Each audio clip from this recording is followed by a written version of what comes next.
Thanks everyone for joining us today for another Ask Me Anything session. I started this because several months ago I broke a leg and I was not able to create my normal content for my Patreon subscribers. And I was trying to figure out what to do to continue to share information. So the idea came up to do a monthly Zoom session with my Patreon subscribers, but also have a different co-host each month and to bring in that guy's crew as well. In this case, we're using Steve Turner from AUCV, and looking forward to this session. I've known Steve for a while through the 512 user groups and other things like that. And looking forward to today's session. Absolute honor to be here, Chris. Thanks for asking, and I hope that legs and everything else is recovering all right. I think you've probably got the best in-home care anyone could ask for with your partner, with your wife there. So that's fantastic, and it's a great opportunity to have a chat with you again. Obviously, we have a few times, but today we're not just going to be sort of grumpy. Well, I'm going to call us middle-aged men having a rant. We're actually got a bit of a plan. So welcome everyone from the Modular Patreon group, as well as the local, to me at least, AUCV crew. Thank you very much, and to anyone watching this in the future. We've got some great content lined up. When I say we, I mean Chris has got some great content lined up, and I'll be doing my usual random questions about all kinds of things as we go through it. Now, I know one thing that you wanted to ask me about, Steve, was using acoustic instruments with modular synth. And just to give absolutely. Yeah, go ahead. I've done a lot of recording of audio over the years. I've recorded drums, I've recorded bass, I've recorded all, band instruments to a pretty reasonable level at times. And I've been doing Eurorack for quite a while. But the one thing I haven't done is kind of brought that together. And a specific way that I haven't brought it together is a way I've seen other people, including yourself, do, which is taking an audio recording in real time as you're doing a performance and then routing that through your modular setup for processing on the fly. And I find that a really exciting crossing of the streams, or that merging of the Venn diagram, I guess. I've run out of metaphors, as a way of getting audio into your system in a creative way, and also just for the visual aspect of people watching you do the performance, that it's not just turning knobs and doing things. It's, oh, there's this other thing, and wow, I can hear that. I think I can hear that doing this over here now. I find that really exciting. So I thought that would be a pretty decent topic to dig into, as well as how to process that sound once you brought it into your system. Yeah, I started doing it because originally, before I learned on modulars back when I was a teen. Then I kind of got into loops for quite a while, first using a Studio 440, then Ableton Live. And while I was doing a lot of percussion loops layered on top of each other, I wanted to do something live as well to accent on top of it and do something visual. So I've got a collection of various hand percussion devices, rattles, shakers, various drums, things like that, that I would then bring to those performances just to add accents on top of the loops. And then when I got into modular several years ago, I still wanted to use those acoustic instruments, the hand percussion instruments. So the idea came not just recording loops, which is something we'll also touch on briefly, but using them in live performance. And I thought, well, okay, I could set up a mic and go ahead and play this over on top of it. I've got this whole big signal processor sitting right in front of me. What can I do with that? And so I started working on different ways I can send acoustic instruments, particularly percussion, through the modular just to further process the sounds. And that's an interesting thing. You just focused on the word percussion then. And in my mind, I'm thinking, why did Chris say percussion? And I'm guessing, obviously, when you're doing live samples, if you don't have strongly pitched material, or at least percussion has pitch, but it's in a more flexible way, it's probably going to make it easier to combine with anything else that's pitched that's going through. But yeah, I actually have a whole box of percussion material here, so I'm excited to sort of see the next three things I need to add to my cart list in my shop, in my modular purchasing store of choice, to get this done. Actually, I know what it is already, but yes, so pretty excited about that. And you've got some examples queued up from some recent performances that you've done, and you actually do release music under the name Alias Zone, which I think is a really good name, Alias Zone. And some of that has video accompaniment, and some is just pure audio onto Bandcamp and so on.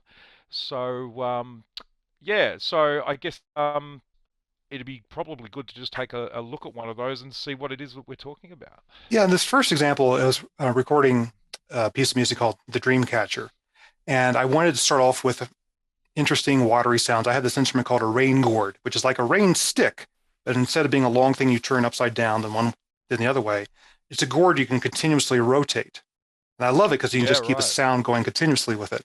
And the idea is like, how do I process it through the modular to make it more interesting? So in addition to doing it through echoes and stuff like that, I fed it through Mutable Instruments Rings, a resonator, so that it Yep. would take on, you talk about pitch and percussion. In this case, I wanted to enforce a pitch onto a percussion instrument. So I Aha. could put it through rings, tune rings to a particular pitch for the piece. And I actually had a small sequencer sitting off to the side that was being triggered by the envelope follower and just changing the pitch of rings depending on how loud a particular percussion head And was. that's absolutely one of the questions I had because I could hear that resonating sound and I thought, how is he causing that to trigger? And it sounds like the envelope generator is picking up a certain condition, maybe a volume or some other thing, and it's then doing its thing. Yeah, all right, great. Looking forward to this. So let me go ahead and pull up that example to play, and then we'll talk about the module chain that's required for it. Bring it forward here. There we go.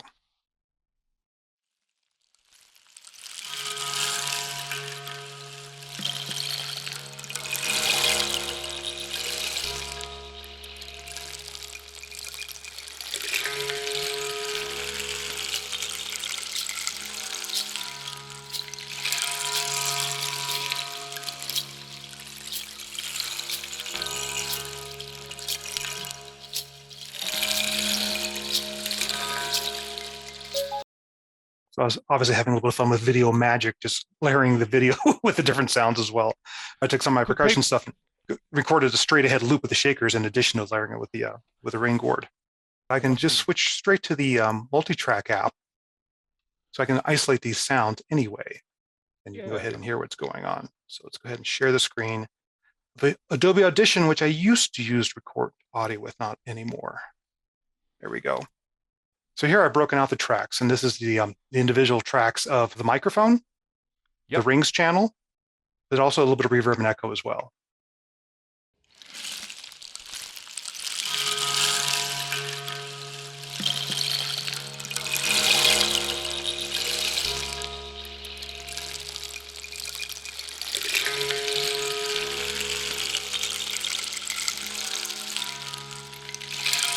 So I have one set of pitches early in the piece, and then later on I switched to some lower pitch notes.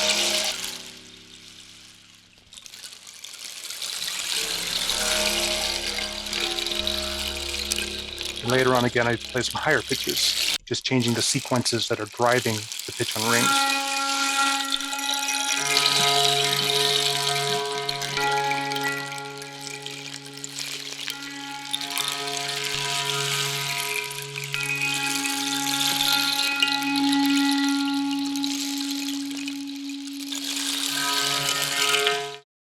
So let's go ahead and solo some tracks here so you can hear what's going on.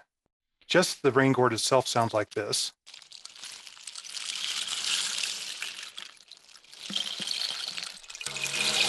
And the rings sounds like this.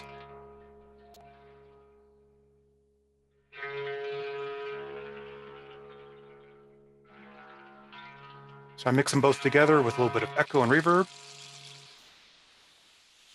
and the original mic. So obviously, the very percussive and interesting sound of the raingourd there is going in. How are you actually recording that, Chris? I could see in the video you've got a nice little mic on a stand. That's the word I'm looking for. And obviously it's going somewhere in there. What's the sort of module routing from the microphone onwards? Yeah, first I'll actually audition a few different microphones ahead of time to see which one works best with what I'm trying to record. That was actually a little CAD drum mic in that particular case. In other cases, I'll use like an Audio Technica AT4051. And I used to use an Mutable Instruments ears, which is a version of the radio thing microphoning. But that was mainly for contact microphones. So I more recently switched to a Bafaco input module, and it can handle line level, +4, instrument level. It also has a good microphone preamp built into it. And as part of that, in addition to being a mic preamp, it also has an envelope follower. It can send out a voltage depending on how loud the sound is coming through it. And it has a threshold where it can put a gate or a trigger that once the sound gets over a certain threshold, send the gate high. When the sound gets below a threshold, send the gate low. So I've kind of Right. tweaked the threshold there, so only some of the loudest clicks will send a brand new trigger off to the sequencer to then change the pitch that Rings is going and playing. Right. Okay. So it's a matter of just setting the sensitivity of the volume and then it creates a trigger when that is exceeded. Does it do anything in particular when it goes under that volume again, or is it just an rising? It just lowers the gate, and then also its own envelope will fall off in level as the sound falls off. And it has a Yeah, decay right. time. It has an attack and decay time on the Bafako module in particular, which is very useful to smooth out the envelopes, particularly something like that rain gourd is a very bouncy sound. Yeah. Um, and it's also become an issue with feedback control. When I play this stuff live and with speakers in the room, a feedback loop through the microphone is a real problem. So Mm-hmm. one of the tricks I've been doing for live performance is I feed the Bafako through Erica Pico Mod, which is an envelope generator and a VCA in one module. I'm taking the Yep. same gate output from the Bafako for the threshold and sending it to the envelope in the Pico Mod. So it stays closed, acts like a noise gate whenever the sound is below a certain threshold. Then when the sound gets above a threshold, it opens up the envelope. And then when the sound gets quiet again, it triggers the release part of the envelope so that the sound is faded down like a downward expander down into a noise gate, and then shuts the microphone off again just to cut down on feedback possibilities. And you're less likely to get the classic chair creak sound in the middle of a very emotional performance. So that's good. Well, Yeah, the yeah. chair creaks can be emotional as well. Yes, indeed. Um, so Gregor has asked us what are the main things to look for different input modules. He's got a Dofa A119. Yeah, Yeah, the main things I look for is can handle a variety of levels. For example, ears can only deal with contact microphones, where the Bafako has a mic preamp in it, and the Bafako even has phantom power in it. So if I want to use a condenser microphone, I can switch up to 48 volts to power a condenser mic. Not all of them will do that. The second thing I find to be really, really useful is an envelope follower built into the module, because it's really mm, nice to go ahead and derive that gate signal from the incoming sound. Um, the Chaos devices, Sewastopol is another one that can do that with a built-in envelope follower with different sensitivities to it. Anything beyond that is a bit of gravy. Some of them have smoothings like how fast to attack and how fast to release the envelope followed CV. Those will help you smooth things out. A really nice feature of the Chaos Sewastopol is it also has a filter on the input to focus on just high frequencies or just low frequencies or mid frequencies, because you can have a problem with rumble in the room, other drum sounds. If you're trying to get just say the snare from a drum kit, but not the kick drum, it's nice to have an EQ or a bandpass filter of some sort in front of the envelope follower to say, look, only listen to this portion of the sound. Don't listen to the whole sound as a composite. And one of the tricks I do quite often is not only do I put live sounds, I'll put drum loops through that chain as well to process drum loops. And if I right. want to focus on triggering just on the snare or just on the kick, I'll really work on the filter in front of the envelope follower to say, only trigger on this band of frequencies, not all of the sounds you're hearing. Gee, that's interesting. So you can just take the aggregate of a drum mix out, and then with the correct threshold settings and a bit of work, get it only to trigger on certain events. That's pretty smart. Yeah. Yeah, yeah. Um, no, very good, very good. Sorry, I'm just having a look at the questions here. Little Mikey, haven't used it. Yeah, cool. All right. So as far as rings goes, is there a particular setting on that you're using that's helped you sort of derive those pitch values from the envelope following? You really have to, well, there's a couple things about rings that are a lot of fun. One is it does have that pitch input. Um, Yep. so in this case, I'm using an external sequencer to change what pitch is going through rings. For that Yep. particular song, I was using the envelope follower to trigger steps in the sequence to constantly change the pitch. But another trick that I'll do is I'll take one track of the sequencer and have it send out the steady pitch that is the key or the root note that I'm currently playing. So that maybe rings is tuned to the root note. And then if I do a chord change or a key change during the piece, I have that sequence track change the CV to what that new root note is. So the rings automatically transposes to that note as well. So anything going through it automatically goes to that pitch. Um, Yeah, excellent. Okay, very cool. Now the other thing you did, and we spoke about this earlier, and I've got a question here pre-prepared, and it is question four. Goat toenails, sorry, goat toenails, you say. Yes, Okay, and yes. that's about the shaker there that is got actual goat toenails in it, which seems to be a really good, sustainable way of creating a percussion instrument. Because I imagine goats just keep growing their toenails. You I'm know. sure they prefer you take their goat toenails rather than their skins to make a drum. Yeah. Yeah, that's right. So, so what is that instrument? And yeah, do you know what the goats' names were? Was there? I do not. No? The goats did not sign the shaker, but Okay. it's a series of. See, I don't know if I'm tethered to my equipment right now. I don't know if I can reach the Yeah. closet. But I'll give it a try. Um, it's fairly long slices of toenails. Actually, it's quite surprising and hardened like an old clipped toenail will be. And Yeah. then holes are drilled in each of the loops of toenail, and then they're tied to a wristband, a cloth wristband, so it sits around your wrist. Let me I was see if I wondering what that was. Yeah. actually could get to the closet without running out of cable. Let's find out what's going to happen here. You're walking all right. Yeah, I'm working much better these days. We had a good breakthrough in my most recent physical therapy session. Are you in here? I've got other rattles like this thing. There's the rain gourd. But the toenails are eluding me right now. Just for you, Steve, the goat toenail rattles, so you can see them in their close-up glory. Probably closer than you want to see them.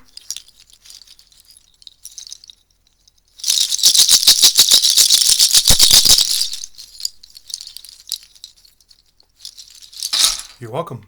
It was a nice secondary thing to use while I was shaking a normal shaker, just to have this thing on my wrist, and it gave like a delayed secondary rattle, kind of like having a pre-delay and a reverb before other reflections came Ah. in. Yeah, that's really interesting. No, that's very cool. So you've obviously picked up these things over a range of time as well. Yeah. The other thing I picked up in that video was a little. It looked like a cloth painting or something on the left side there. It would look Yeah, a bit of looked like a Aboriginal art, goanna. actually. Yeah. Yeah, it looked like something from down here. Well, not in Melbourne specifically, but yeah, no, that's interesting. Where'd you pick that up from? That was a gift to me by an Australian, I believe it or not, salvia collector who came and visited while I was in California. Right, Um, I also was very much into growing plants. I had a large plant collection of like 130 different salvias or sages, as they're commonly known. And she came from Australia and visited me, and she brought me that tapestry. But I also have, you can't see it, but up on that wall above my monitor, a very large Reggie Sutton as well. right. And he's a somewhat well-known Australian Aboriginal painter, and it's always right there in front of me for inspiration. It's a piece about the Seven Sisters, and it's very cool. My sister tends to give me paintings for Christmas, so I'm looking forward to another one. But yeah, I do like that. Do like that a lot. So 130 types of sage, did you say? Are you going to have a companion book to patch and tweak, sort of sage and I don't know the benefits thereof, or? There was a time when Trish, my wife, and I lived in California, where we actually had a native garden and some other varietals and stuff like that, where we would give as many talks on plants as we would about the technical stuff that was our day job, because we were in the Right. film industry back then. And we had some of our digital friends who said, I cannot imagine you doing anything organic, because they're just used to us being computer jockeys. Yeah, right. No, that's quite amazing. Sage and sniff. Someone's giving you a Yeah, suggestion. Gregor. Yeah. Actually, one of the California native sages, white sage, is a smudge stick that is burned for Native American rituals. So yeah, Yeah, right. Interesting. No, it's always good to see because all these other interests I find play into whatever we do creatively with music, right?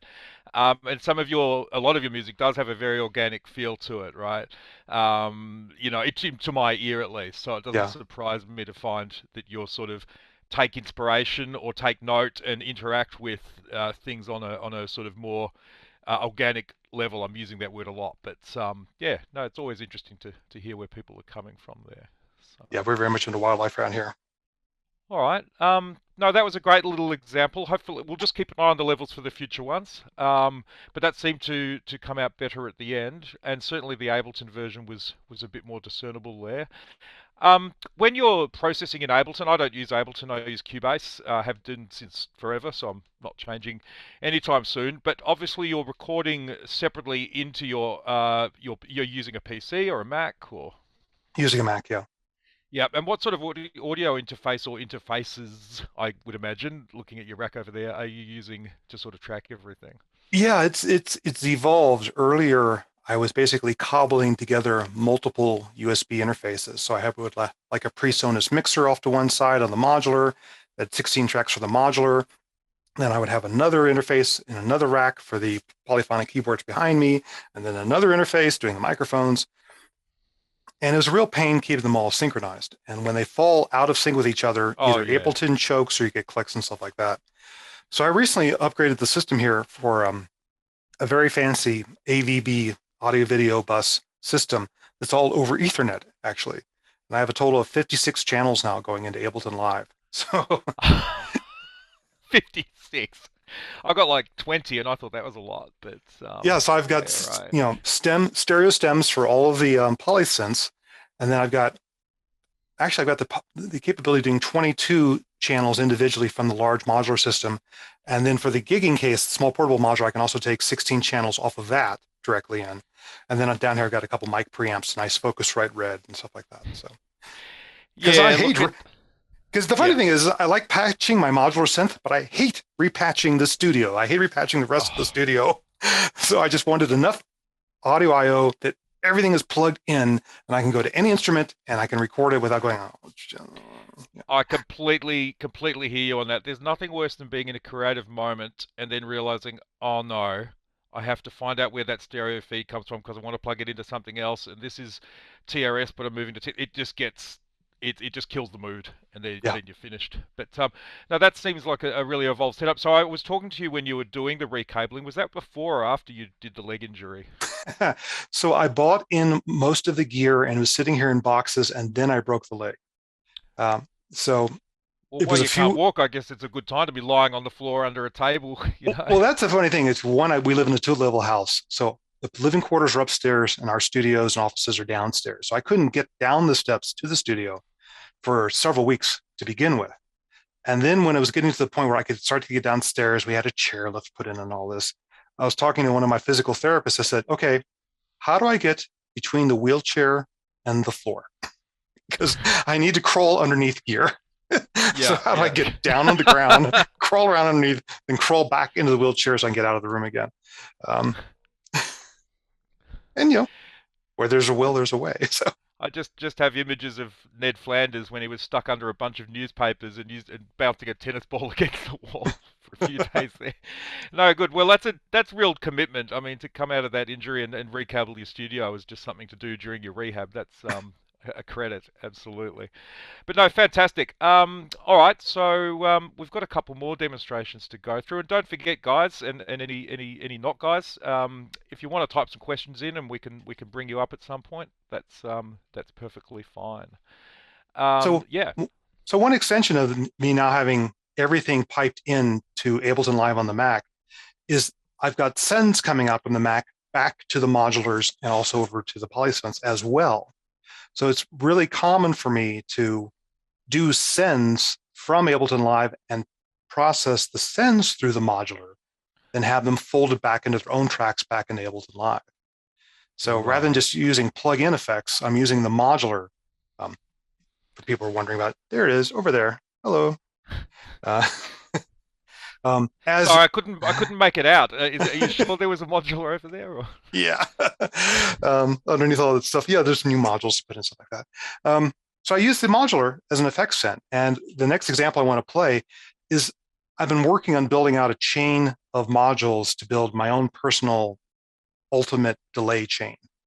And I've got a movie on this that's up on YouTube called Three Module Delay Chain. It's basically a stereo mixer into a stereo filter, into the 4MS DLD stereo delay, then folding those channels reversed back into the stereo mixer in front of everything so you get a ping pong effect back through the filter again and process it that way. And I like Right. the DLD because I can have either very short or extremely long delay times. And also, it lets me precisely dial in the number of beats or subdivisions of a beat for each of the left and right channels. That's one of my favorite things to set up as a delay chain.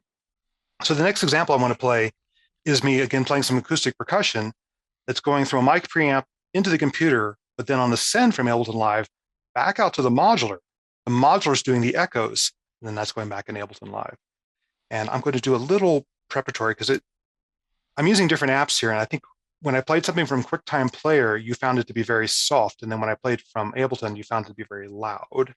Not very loud, but better than soft. Yeah, so I'm going to see what I can do to turn No that worries. up here. Oh yeah, there's the monitor. It doesn't need to be up. Okay, I'm staring at Red's own software here, and I'm just trying to make sure I got that tweaked out the way it needs to be.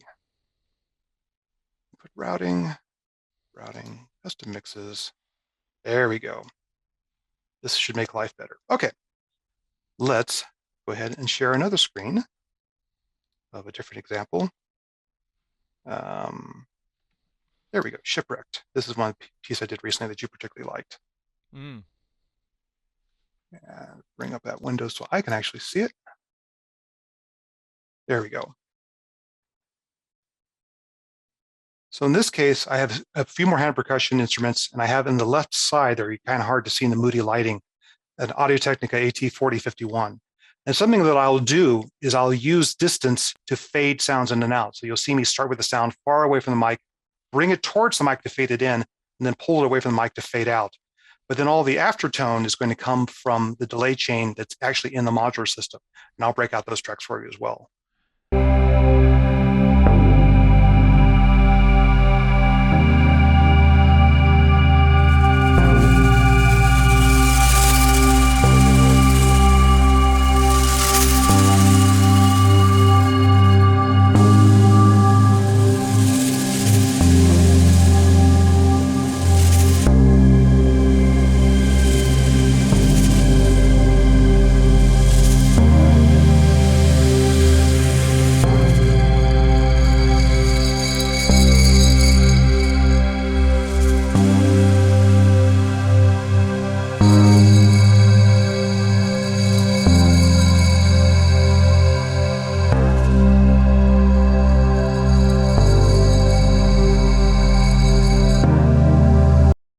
I hope that was discernible for everyone because that's absolutely a piece of music I really enjoy, Chris. I remember you played that for us at the New Mexico CV as a streaming performance, and it was just quite breathtaking, the whole scope of the piece. I mean, that's 51 seconds of an extended work. And you did quite a lot of video interpolation, if that's the right word, of different scenes of a coast and a shipwreck sort of look, and it just added to this beautiful artistic presentation, which I think I do absolutely terribly. But when it's done well by people, I love it.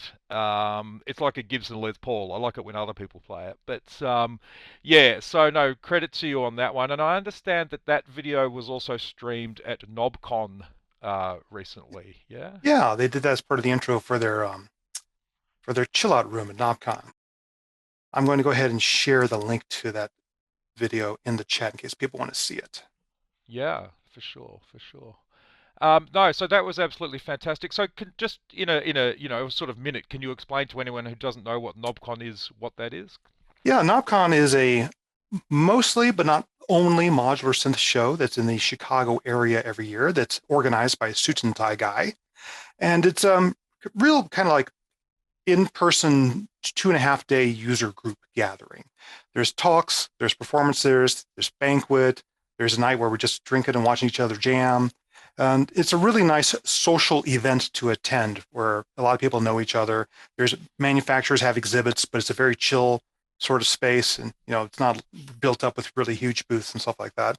And it's a very nice environment for like-minded people just to hang out for a couple of days and enjoy performances, things like that. How many people do you get there usually? Hundreds, close to Oh, 1,000. Uh, okay. pre-COVID, the numbers were getting close to 1,000, but at least 500. Yeah. So Wow, we, we, we would take over a large hotel basically, and much to the chagrin of the other guests, particularly during techno night. Uh, yeah, I'll bet. No, that's quite incredible. I mean, it's the differences in scale between the city sizes in the USA and Australia, I guess, too. well, Of people course, fly in from around the U.S. for that event. yeah, It's not a yeah, I local bet. event, and pre-COVID, um, manufacturers would fly in from Europe to start to do it, like Erica Synths would fly in and things like that. So Oh, nice. Yeah, it'd be good to chat with those blokes. All right. No, look, I just wanted to highlight that because I know there's a lot of communities springing up around the world, including the one we've got out here, where certainly getting together in an environment like that would be on the table in the future. So it's just good to socialize those ideas yeah. as an inspiration. So before we start on the sound routing, I feel the biggest question on everyone's mind is going to be what mechanical enhancement have you had made to your left hand during that video? There's these things called fishing gloves for nighttime Right, fishing. And what they have are LEDs that go over the forefinger and the thumb aimed along your fingers, and they're battery powered. So I've right. for this particular performance, there's the one over the thumb. I wore a pair of those so that I could keep a fairly moody lighting in the room, but then go ahead and still point my hand at whatever module I wanted to adjust, which I was doing, one point here in the middle here, and see what it is I wanted to tweak by going up to that parameter. Yeah, no, fair enough, fair enough. So I love the commitment to the mood there too. That's quite an incredible addition there. I've got a couple of questions. Gregor asked, and I know the answer already, but I'll let you answer it because it's kind of one of your baby topics. Um, the device on the right-hand side, yes, that's the one. That's a Yeah. different vector. It's not the one I'm ranting on about all the time by 512. Yeah. It's a vector synthesizer. Do you want to just tell us a little about that? Yeah, this is vectorsynth.com is the website. Two folks, one person from the Czech Republic, one person from Scotland, have designed this box. It is basically a 4-core ARM processor running Linux with a huge touch screen. And it's a very interesting, they call it an experimental synthesizer. It's a combination of an additive synthesis engine that also goes through some modulation and through some software filters, and then goes through a vector synthesis approach where there's 4 sounds in 4 different corners. And not only can it do an envelope where it crossfades between those sounds, the thing that I particularly like about the vector is that it can do a continuous crossfade between the sounds independent of what notes you're playing. It just keeps evolving over time. So rather than every note going boo, boo, it's just will constantly go ba as you play different notes and things like that. On top of that, it has a built-in arpeggiator, which is also a lot of fun because it can randomize each step of the arpeggiator to one of 4 different octaves. So it's transposing each step up and down while honoring the original notes that values that you played in. And it also can mute individual steps and skip them. So it gives little pauses in the sequence pattern. So for both short, plucky things and also for long, sustained drones, I really like using the vector a lot. Just the way you explained that and the way the sequencing of the arpeggiation works there makes me think that they've come from a background which is thought, how do we do a non-modular synthesizer but have some of the conveniences of having a modular synthesizer? Like, what if I had a precision adder and an arpeggiator, and I was able to just kind of, trigger changes to the octave there? So, Yeah, and what's really nice is in addition to the touchscreen, which makes it easy to edit, but also very performable because I can in real time manipulate the glide path between the oscillators. It has lots of dedicated controls, like dedicated controls for the master volume, the chorus level, the delay level, and the reverb level. And the chorus and delay can be timed to the internal time base or can follow an external clock. There's other dedicated knobs for editing. Um, it's a joy to use, actually. And a small company. I like them a lot. They're good people. Um, the USB connector broke on mine, and they insisted on paying to ship it back to their factory so they could refurbish the whole thing. They're that yeah, type that's of good. people. Yeah, yeah, USB connectors can do that. I did that to my Motu once. It wasn't quite as smooth, but that wasn't Motu's fault. Um, I shouldn't have mentioned that. Yeah, Motu were really good, in fact. Yeah, no, that looks like a beautiful device, and obviously you've got a bit of a history in vector synthesis, which I'd like to get to a bit later on. Oh dear, there goes my bank balance again. Yeah, I'm thinking the same thing, Cameron. I'm thinking for spacey, big drone atmospheres to help me sort of compose over the top of them using the modular, that would just be incredibly good. And I know Well, a lot of actually, people. in that particular piece, I have really long attack and decays on sounds, and I'm having arpeggiate at a very slow pace, but then it's just basically fading different notes in and out and letting them overlap because there's also a polyphonic instrument as well. Right, how many voices? I think it's 32, if I remember right. So not as many as a piano then. Yeah, well, how often do you slam all the keys down on the piano, really? Depends what mood I'm in. And But how many voices are you getting out of your modular? So was there. it Guy Smiley on Sesame Street who was always, you know, angry at his piano? I can't remember. Yeah, you don't have But 32 fingers. Well, the main thing in yeah. this case for this is just the lovely overlapping of the really long releases and Yeah. attacks to go ahead and morph from things to things. And that's one of the things I Yeah. want to start playing around with more on the modular actually is starting to patch 2 or 3 or 4 voice patches with longer releases just to get more of that overlapping feeling to them. Yeah, yeah, no, very good, very good. Yeah, I still like Guy Smiley a lot, Kian. I think that's why I picked up guitar in the end, and that was my approach. Just hit it hard. All right, let's get into the real stuff. That piece, absolutely beautiful. Just apart from the video editing, there's a few things that really stood out for me there.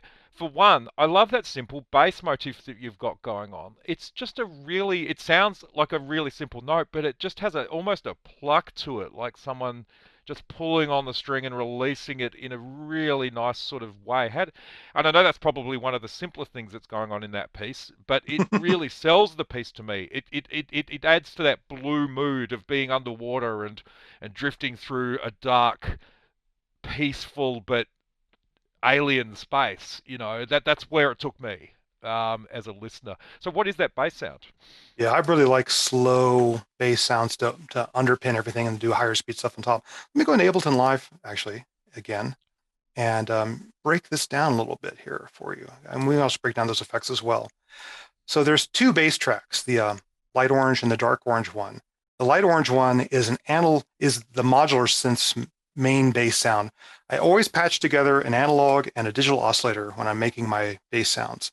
I'll use something like a modulated square wave. In this case, I was using the Livewire AFG and their animated squares for the cornerstone of the bass sound, but then I'm layering always a digital oscillator on top of it just to add some additional interesting harmonics to it. Right. I think that must be what I was hearing that was drawing my attention was it sounds simple, but there's just was something in there that I kept coming back to. What is that? What is that? You know? Yeah. So, The other thing that I do a lot is I tend not to use straight envelopes for filters. I almost always use the Chaos Devices Zadar. So it's got a complex envelope to it, a little yeah. bit of a bowed attack and a bit of a wobble to the decay of it, just to get a more interesting sound to it. I'm multitasking here and muting and unmuting tracks here so I can go ahead and solo that bass track. So that track by itself sounds like this.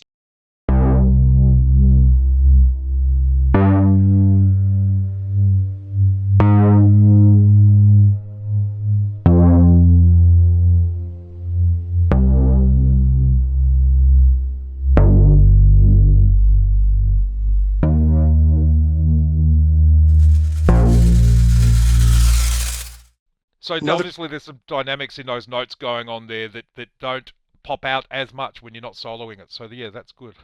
Yeah, the other thing that I always do in those patches is always have a slow, random CV modulating some parameters, such as maybe the waveform of the wavetable oscillator. And then I always have a sample and hold on every note changing some parameter as well, so that every note sounds like it was plucked in a slightly different way rather than every note being exactly the same. That's something I really focus on. Right. I think it really sells the I'm going to use that horrible word again, the organic aspect of the approach. You know, I got to come up with a different word, but it is there. It sounds like like I could just listen to that bass line for a very long time. I think, and that's always the challenge with electronic music, which I know a lot of I know Adge is on the call too. He spends quite a lot of time working on his sounds and making them interesting over periods of time. How to modulate, how to make things sort of the same but different throughout, you know. So there's a continuity, but a maintenance of change that keeps the listener engaged. And I think you've really hit it there. So the Zadar is obviously helping out a lot. Yeah, and another And thing too is you talk about changing things up. In that particular piece, I make a point of going from the very metronomic hits to in the middle section, I switch what's stepping that sequence to actually being a drum trigger output from the Mutable Instruments grids. So it yeah, changes from a metronomic thing to something that has more of a little bit of a funk to it. Like here's the metronomic section, and then the switch comes up here fairly soon.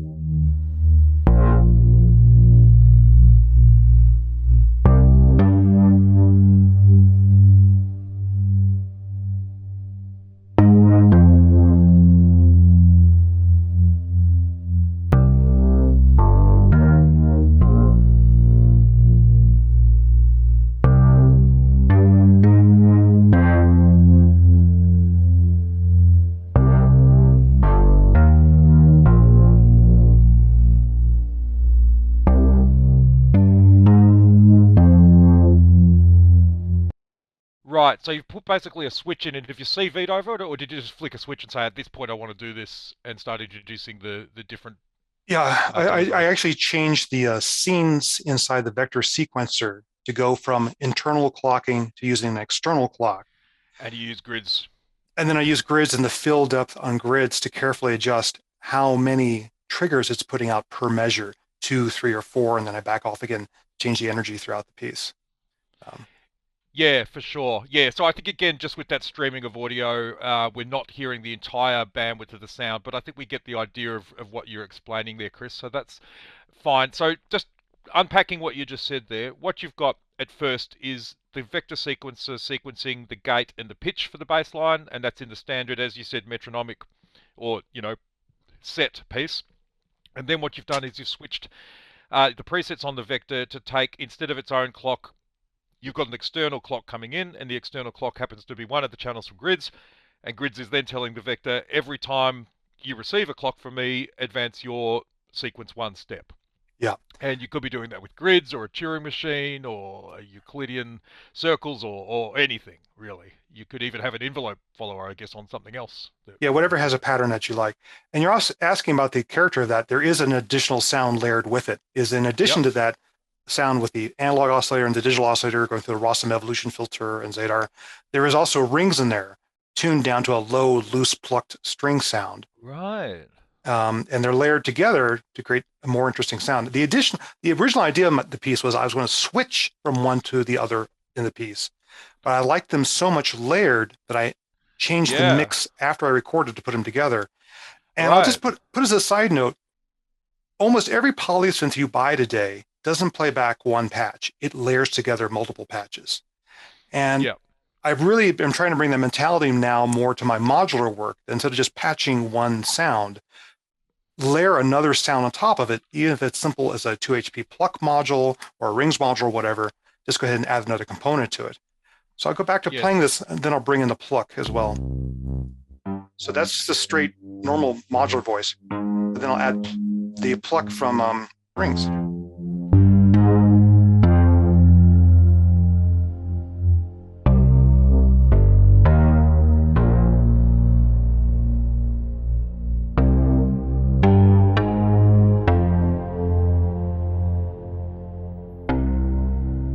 Ah, yes, yes. Yeah. I can hear that frequency and that sound. It is. All right, I'm glad we unpacked that, because if I just accepted that that was just a great sounding bass module, I would have missed out on all of that. The layering conversation. Yes, I'm sorry I had the caps lock key on there, guys. But yes. So no, that's a really good. And you're right. A lot of the great sounds that you get out of your polysynths are layered. And occasionally, when I'm mucking around with my Eurorack and I'll accidentally get the routing wrong, and all of a sudden a melody or a line is coming out of two different voices, you go, "Oh, that sounds good. Why Yeah. don't I filter one of them or something?" So, In the no, early very days, I was the interesting. wonder of MIDI, like I can layer sounds? Yeah, yeah. Well, that's exactly right. So, you accidentally get your Moog and your Rev 2 on at the same time, and all of a sudden it sounds like the end of the world. It's fantastic. But yeah.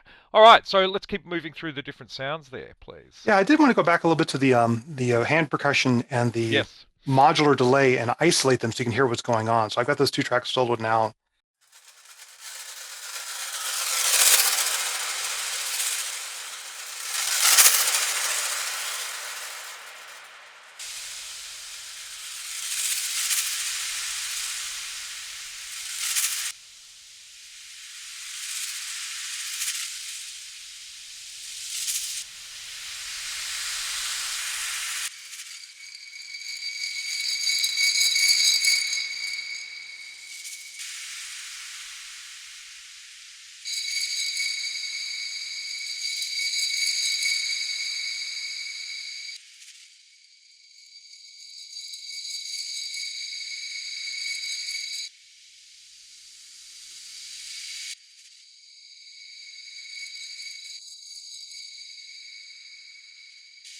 Part of the fragments of sound is the fact that I'm throwing in random reverses on the echoes.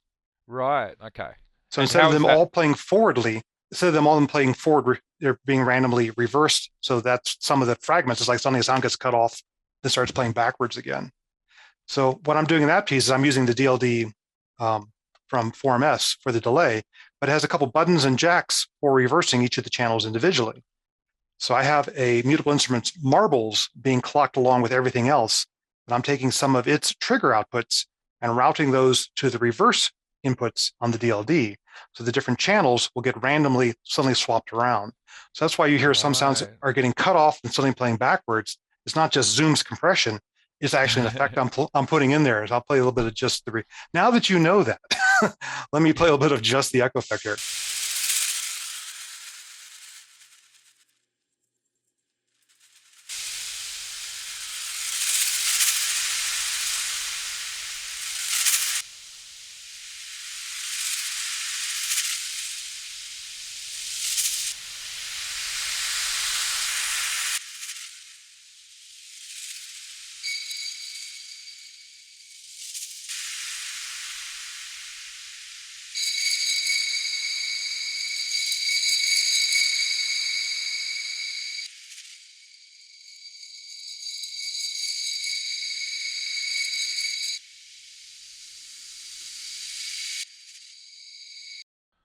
Okay, so that came through beautifully there, and a few things I could hear there was, and it makes more sense now that I own a DLD, and I think a couple of guys, Adrian, you've got one, Keen's got one, the 4MS DLD. Um, it's one that you'd recommended, Chris, and I bought it, and at first I was a little bit not sure because I plugged it in and it sounded incredibly clean, like clinically, surgically clean. And I'd come from the magneto and the mimeophone and a few other things which added character, or whether you liked it or not, they added something, right? Then I watched your video about how to use the DLD in like a 3 module chain, and that was my aha moment that this is the one of the most amazing pieces of gear in my kit. It's just, you know.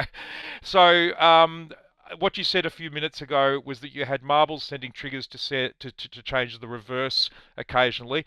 For anyone who doesn't own the module, it's a dual looping delay, so a dual delay, and they're completely decoupled settings basically. So you can clock it separately on the A or the B channel. You can set reverse separately on the A or the B channel. Your mixes are different, your delay feeds are different, your feedback, and also your hold. So you can hold on one channel but reverse the other, or hold on one channel and keep the other one forwards, or whatever else. It's incredibly useful for that kind of sound management. And I haven't tried it using an external trigger to sort of switch those options, but I definitely will be. And as Adrian said, sometimes you do just want a very clean delay. Yeah, for those who are Trekkies, there was a Star Trek episode that the moral of the story was it's easier for a civilized person to act like a barbarian than a barbarian to act like a civilized person. And that's the thing about having a clean delay is you can dirty it up with other modules. But if you have a module that has character all the time and you want a clean delay, you can't necessarily clean it up. So that's why I like having the DLD with tons of memory and super clean sound. And then I'll use other filters and other modules to go ahead and dirty it up. Apparently, that Star Trek episode was called "The Enemy Within." Gregor, you win the complimentary prize, which is a virtual hug. There you go. The Enemy Within. We've always got a Trekkie in a modular group, that's for sure. But wanted to trade Magneto for DLD. No, Brady, get both. Get Well, the both. Magneto does sound gorgeous. It I sounds mean, amazing. it does Yeah. sound absolutely gorgeous. Um, but in the Magneto, I really wish I could move the heads. And it just has a Yes. few preset patterns, and that's what drove me to let go of my Magneto. Because I want Yes. those things of like 5 beats and 7 beats on the two different channels, things like that. So It's an incredibly good unit for the meat and potato stuff it does, but as you said, if you want to go a bit further with changing what those heads are doing, where and why and so on, it doesn't let you do that. yeah.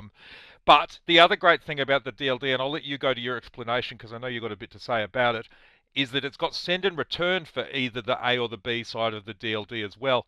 So you could send and return out to a VCF and then back in again, or send out and then back in, and you can have that degrading feedback managed by a modulated VCF, and that I've found is worth the price of admission. It's incredibly good.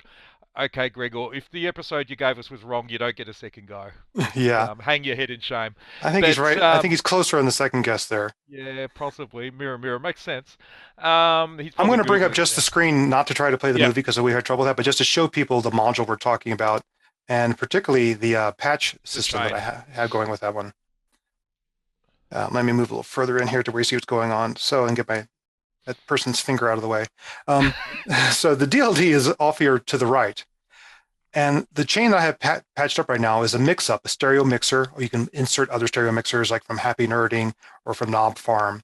So I can bring in a mono or stereo signal, send it to both channels of a stereo filter. In this case, I was using an overseer, but now I'm actually using a Bastel Ikari in the live rig because it has a bit more character. And in the studio module, I can't remember the name of this module. I've recently got a brand new stereo one. Oh, yes, the Chaos Devices. I'm going to pronounce this wrong. Katowice, or however you pronounce that city, which is basically a multi-band EQ as a stereo filter. And the cool thing about all these is they allow you to process the left and right channels differently as well. Maybe one's a little bit of a high pass, one's a little bit of a low pass. But then I send those two channels separately to the two different sides of the DLD. Go ahead and be delayed by these time controls up top, which also have their own toggles to go Yep. ahead and do divide by 16 times 8, et cetera, for different speed changes. There's the tempo in at the very top there. And then I patch those back out using its send controls and swap over the left and right channels to get a ping pong back through the stereo mixer, back through the filter, back into the DLD. And then I use one of the level controls on the mix-up to change basically that feedback amount, how long I want things to ride out. And I can play a lot of games Right. with resonance in the filter. I will use a slow random modulation, again, to slowly vary the cutoff of the filter so that the character of the sound is constantly evolving during repeated delays, etc. Yeah, that's sort of what got me inspired. I haven't got the stereo mixer yet. I've got a happy nerding one on the way, so I'll be looking forward to trying that. There's a local guy here, Morgan, who makes the Wong modules too, and he's got a really nice looking a stereo VCF, which I'm probably looking at picking one of those up as well. But no, it's a really interesting patch. Excuse me. So have you got your triggers plugged in? No, that's a different one. Yeah, Yeah, cool. I've extended this to 4 modules now, by the way.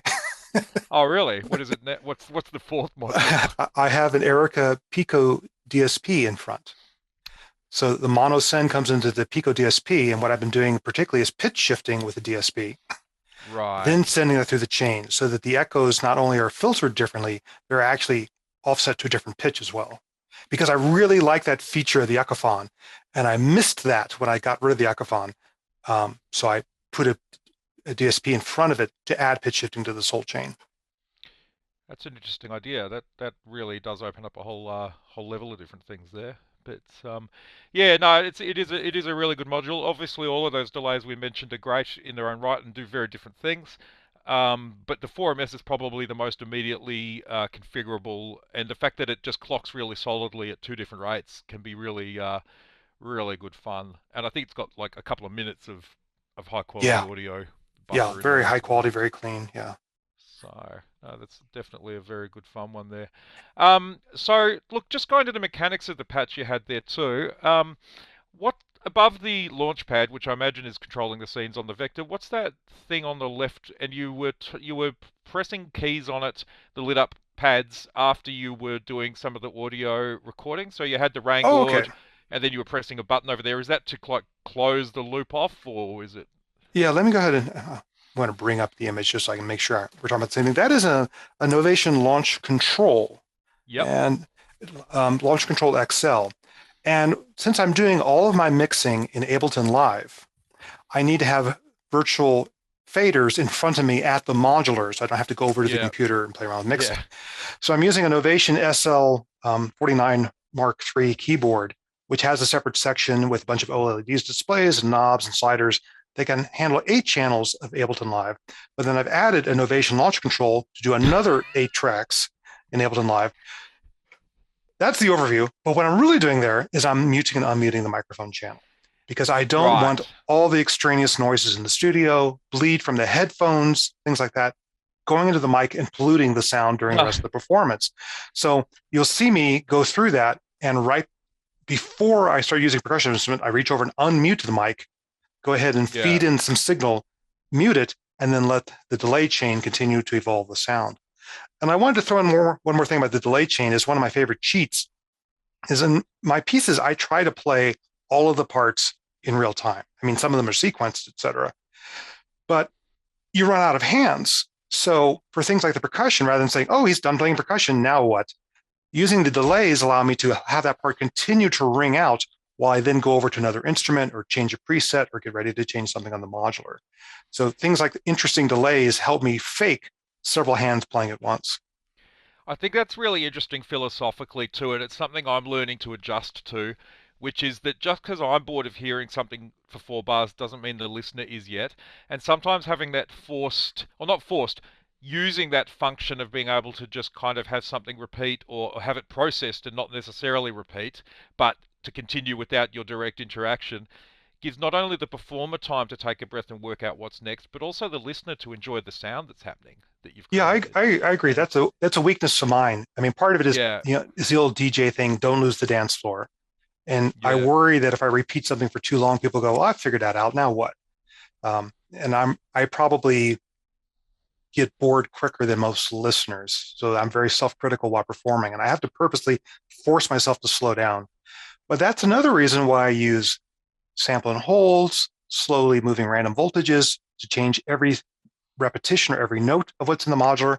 And that's one of the reasons I love the vector sequencer, is because I'll use things like subsequences to transpose Yeah. lines, and particularly chance operations to change the sequences. So occasionally it'll transpose notes, it'll add a grace note before a note, it'll mute a note, just so each repetition is a little bit different. Um, Part of I mean, obviously I love using synths and modulars, but I try to say what makes a human performance or an acoustic instrument interesting, and let's try to bring that into the modular world. For example, a human may not play the exact same line, exactly the same, every measure of a song. They're going to get bored and start adding in variations and do little slides and go closer to the bridge and closer to the neck. Let's do that with a modular. And that's part of my philosophy behind patching. It's not just don't bore the listener, but what would an interesting to listen to real musician be doing? And let's try to patch that up as well. Yeah, no, absolutely. That's a great philosophy, and sort of I've been once I found how useful the hold function was on the DLD, that helped me out a lot because I could get an interesting sound and just let that go before I sort of mixed something else in. But also feeding reels into Morphogene was, you know, that's a love-hate module if there ever was one. But How certainly the many have you audio, bought and sold? I've only had two of that one. And I'm keeping it. But and I love it now because I've kind of worked out that I can use it for that kind of thing. Like have some preset things that I know if I hit it will sound good for a little while I use it, and then I can make changes elsewhere. And also just the audio quality of it's beautiful, and it gets me around forgiving the shift record shift combinations, and I get confused by that because I'm a simple person. But it sounds fantastic for the sort of things we're talking about, and some of the people on the are pretty big fans of it. So yeah, so there's a comment there from Keen about the use of cable ties and commitment to the patch, and yeah, absolutely, because they're horrible to remove. I just use masking tape, which ages told me off for in the past, Yeah, but I use a couple different things for that. If in the gigging case in particular, which a lot of these have come from, and also a little bit of the big modular, there's parts of the patch I call my backbone that are always going to be there, distributing the clocks to all the different modules, patching the effects sends and returns through the mixer section. If I know that those are not going to change from performance to performance, I'll go ahead and carefully route those out and cable tie them together just to get the cables out of the way. I also mm, use right angle cables so I can close the case when I go ahead and move it. But then when it comes time to perform a piece where I've made a brand new patch and cables are drooping in front of knobs and all this, I've become much more a fan of little tiny Velcro strips to just go yeah. ahead and Velcro bundles and like, let me get at that knob. Yeah, it's a good way to get things out the way. I just drilled holes through my do-it-yourself table so I could feed cables underneath and back out the top again. It works. It's great. But yeah, that's why it's a DIY table. But no, fantastic. Um, okay, so is there anything more? Hang on a sec. Let me just have a quick look. Yep, yep, yep, yep. no, we covered the torch and the wrist, and yep, so very good there. Now, unless there's any questions on that particular patch and so on, um, we've got a bit of an audio example as well, which I've downloaded. So I might just play that one if that's all right with you, Chris. Yeah. Okay, so I'm going to share my screen. Just give me a second, team. And audio shared, and share and play.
I really enjoy that sound. That's something pretty interesting going on there. And I know a little bit about this one, but I'd love you to sort of, yeah, let's have a Yeah. chat about that eye hazard, that like, Oh yeah. yes, this is actually a hazardous instrument to play because of the these are actually lengths of guitar string, different gauges, that have been cut off and attached to two plates that have contact microphones underneath them. These then go Right. through into a Folktek alter effects unit, stereo spin shift based effects. This things like delays, shimmer reverbs, glitches, things like that. So this becomes a strange little thing. This one's called the Folktek Nano Garden. There's also a much larger one called the Resonant Garden. And the idea is you can just have fun plucking strings on it, dragging your fingernails along the various strings, having that trigger then reverbs or delays that are inside the effects module, and have those go ahead and ring out as effects.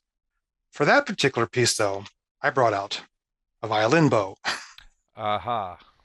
and was actually holding the string at one end with one hand and then bowing it with the other hand to create those dragged out sounds and switching between the strings to get different pitches, high pitched ones, low pitched ones, etc. And the other additional thing was I was using the shimmer um, algorithm inside the Folktek alter. So when I did particularly loud, that's why you had this ascending glissando notes going on. That was then getting over the threshold where the shimmer would really start doing ascending scale. Yeah, I did hear that kick in for one particular note towards the end of that sample as well, where there was just a very nicely placed sort of some sort of high, not high, but in that context of the piece, a higher range note that just kind of sat on top of things. It was very pleasant. What's causing those lovely vocal sort of whirl sounds? That is just your simple mutable instruments braids set to one of its BOSIM algorithms. Oh, I thought Uh, it sounded vaguely familiar. Yeah. but Yeah, go on. again, I was using a slow random CV to modulate the formats, the two different controls for it. So that's why I seemed to constantly evolve, like someone was changing the shape of their mouth, sustaining it, rather than it just being a constant tone. I thought it might be a vocal sample and then just kind of processed. That's it was interesting because there were changes to it, so it didn't sound like the same thing all the time. That So falls back to the same philosophy. Like Would a throat singer hold the exact same tone? No, they'd be modulating their throat, the shape of their cheeks, their the mouth, etc., to modulate the sustained tone. Well, let's do this in the modular by bringing along additional modulation CVs and changing the parameters during a sustained note. Yeah, interesting, interesting. So it's an interesting approach because sometimes you're bringing in actual acoustic sounds from the outside world to the modulator to sort of play with them. Other times you're again emulating sort of acoustic sounds as well, which is interesting. Yeah, that piece later So on actually has actual spoken word samples, singing in Tibetan language, things like that in it. So yeah, even though I have this beast over there, um, it's not that I'm exclusive to modular. What I really love is sound. I love interesting new sounds. And the modular happens to be my favorite way of creating and performing those sounds, but it's not a religion. I'm willing to use anything that yeah. creates what is to me an interesting sound. And that could be an acoustic instrument, it could be bowing guitar strings, it could be using one of the polysynths that I have over here over my other shoulder. So Yeah, it's interesting you got the VS there. We'll come back to that one. Just what you said about being interested in sound and so on. Obviously, you've done a few different things in your life. You've worked in visual areas, media. You've worked for Sequential and different other projects with other companies. But going back like to when Chris was little, what was it about sound that kind of when did it hit you? What kind of made you think, no, this is something I want to be able to control or do things with or express with, or I don't know. How did you think about it? it was kind of a multi-step process. I loved music as a kid anyway. I would just like listen to whenever records were playing and dance around and stuff like that, even when I was really, really young. But I had the advantage of a brother who's 10 years older than me. And he handed down to me interests in electronics and in music and in video. And we had a case when I was, I think, 6 years old when the basement flooded and his collection of popular electronics magazines got just drenched. And he was about to throw them out, and I intercepted them. And it was the equivalent of finding your older brother's pornography stash. Going through it and just like, I don't know what all these things are or how they're supposed to go together, but I'm really fascinated by these. Oh my God, I'm so glad I asked this question. And so, okay, so did you dried out the magazines? Yeah, let's I'm leave just that reading them there. cover to cover. I don't understand electronics, but I'm like reading all these things. I'm making my own schematics with just totally nonsense combinations of components and stuff like that. And then later on, when my brother went off to college, by sheer good chance, his first roommate had an uncle in New York doing commercials with one of the first Moog modular synthesizers. And, Right. and once he brought home a reel to reel tape of examples of commercials that his roommate's uncle had been doing. And I'm like, I can put together music and electronics. Boom, that's going to be my life. Um, but then And everyone said, how old were you then, Chris? Sorry, were I you sort of teenager? I would at that point I was probably 9 or 10 when I made Wow. that Okay. decision.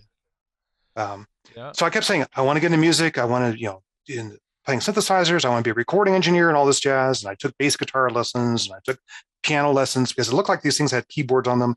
But I also took synthesizer lessons because at the time we actually had a synthesizer store in a nearby town, Cincinnati, and I took lessons on a Steiner Parker Synthesystem modular synth because that's how you learned synthesizers back then.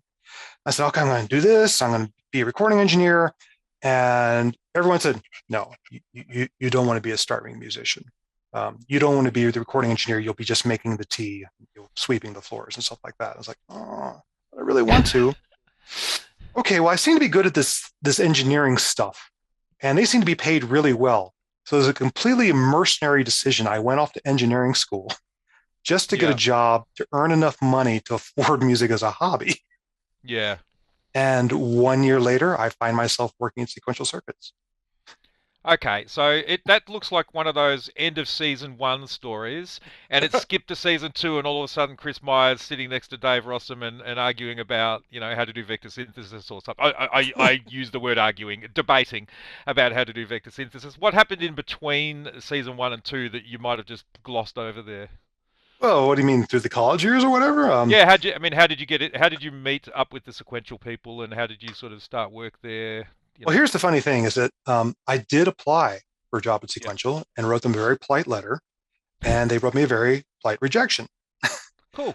And then, so I ended up working at a robotics company for my first year, doing assembly line robots and all this jazz. It was very cool. And we had just a horrible boss. And all of the new hires wanted out immediately. So we formed a club of trying to find jobs for each other. So we'd get newspapers from different cities and with the positions open and share them with each other. And like, this would be good for you. This would be good for you. And someone said, oh, look, there's an opening for this company that does musical instruments, Sequential Circuits. See? I said, oh, they've already rejected me once. I said, well, you should try again. So instead of writing a just nice, polite, here's my resume letter, I wrote a real attitude letter of like, okay, I know what you do. A lot of it's pretty cool stuff, but there's things that you could do to be better, and I can help you. Um, and it just so happened that they were looking for, this was like 1983, and they were looking for someone to take over from Dave Smith to be their MIDI expert. And as some people know, Dave Smith of Sequential was one of the originators of the MIDI specification. But the process to get that passed was so arduous and combative. He was completely burned out on it. And he didn't want to do that part of the job anymore. And all of the engineers inside the company knew Dave hated MIDI now. And no one wanted that job because no one wanted to have the job that Dave hates. So they're opening to an outside person. And I so happened I had read one article on MIDI in Polyphony magazine back in the day, mentioned that in my thing, and they invited me out for an interview. It was the hardest job interview I've ever had because I'm sitting in there with the office with the guy who's going to be my boss, but I see a blank pad of paper, a pencil, and a programming book on his desk. I was like, what does this mean? And after part of the interview, he said, okay, well, you know how to program assembly language, from my previous job. He said, so here's a schematic for one of our keyboard controllers. I want you to write the code to scan the keyboard and write and memorize which notes are currently on. I'll see you in a few minutes. Goodbye. So on the spot, I had to write in assembly language a keyboard scanner routine. And I just was in a blind panic for a few minutes. I wasted half my time.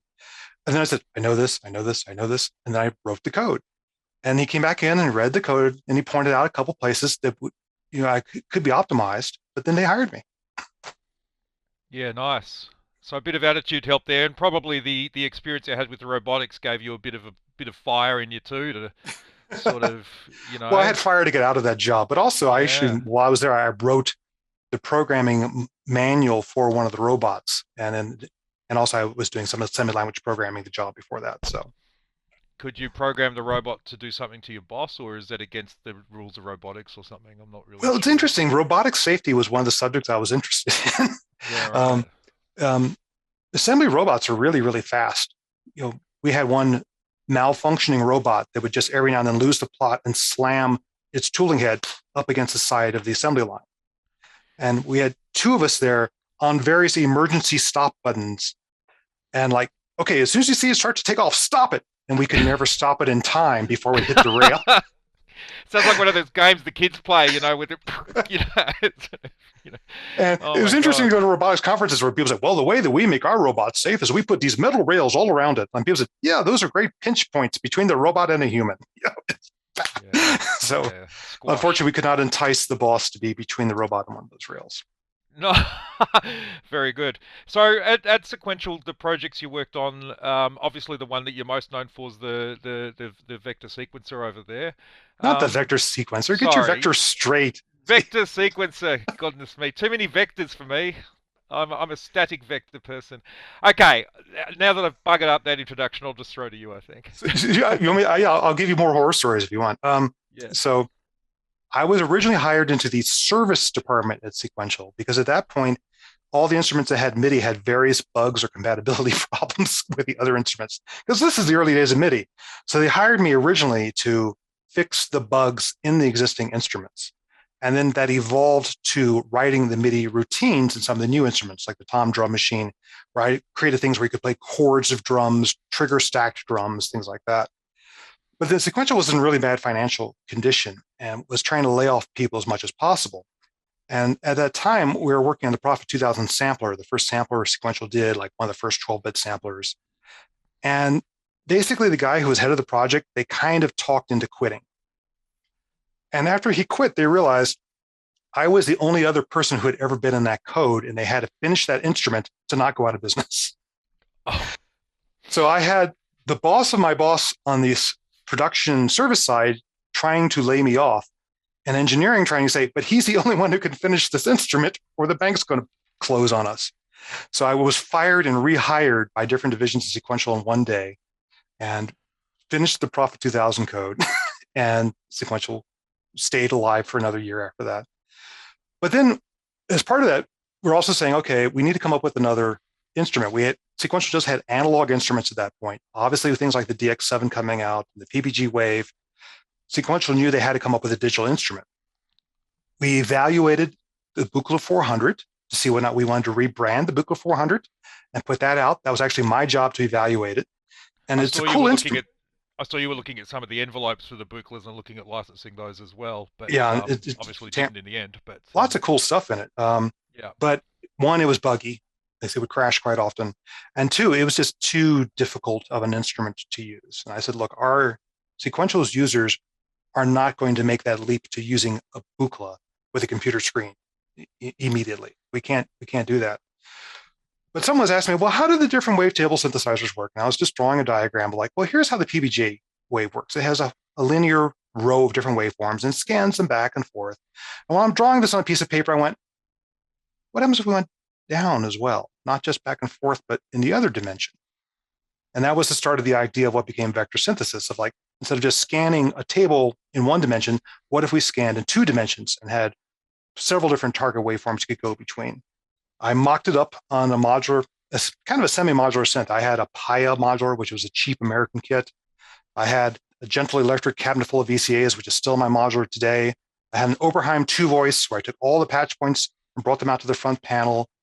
A couple other ragtag things are Sequential Model 700 Programmer, which is 2 envelope generators and an LFO. Some core little things like an MSO2 and MSO3, and just cobbled together this huge patch to do one voice of what became vector synthesis. And it happened to match what Dave Smith's vision was, is like we should do a digital instrument where the waveform could change over time. And that's what vector synthesis can do by crossfading basically between 4 different waveforms. And they said, okay, let's do it. And I came up with vector synthesis, but it's really important to point out there's 2 other engineers who are big parts of that. Tony Dean was the guy who came up with the custom chips, and Josh Jeffy was the software engineer who programmed it, and he was a product manager. And there was a lot of days of the 3 of us in an unfinished room off of engineering, just hashing out, what are we going to do for this? How are we going to make that work? Envelopes, I loved the Buchla, had it multi-point envelopes and looping between them. And I loved the way sounds could evolve with having looping envelopes. That was a brand new thing. And Josh said, we cannot have a 10-point looping envelope. Users will go crazy programming that. So it was Josh who came up with it, the shortening of it, said, let's take an ADSR, change the attack so they could start at any point, not just 0, and then set up the loops so they can go just decay back and forth or the decay and attack back and forth, either in one direction or back and forth. And that was just a brilliant idea on Josh's part to simplify. It is a simplification. So 10 points did the Buchla ones have that you were looking at? Yeah, 10 points. The Casio CZ101 had a lot of points, like 10. The Yamaha SY22 TG33 that came out later had 99 points to the envelope. And that's just, not a normal user is not going to sit down and program that. Well, I think most people traditionally, well, I don't know, I wasn't there, but Sequential seemed like the brand that people buy the instruments to play them and make music with. They buy them to produce music for film or television or songs or whatever else, rather than sit down and program and obsess over the minutiae of that. So that simplification sounds like a really smart sort of thing. So Brady's just mentioning he's linked.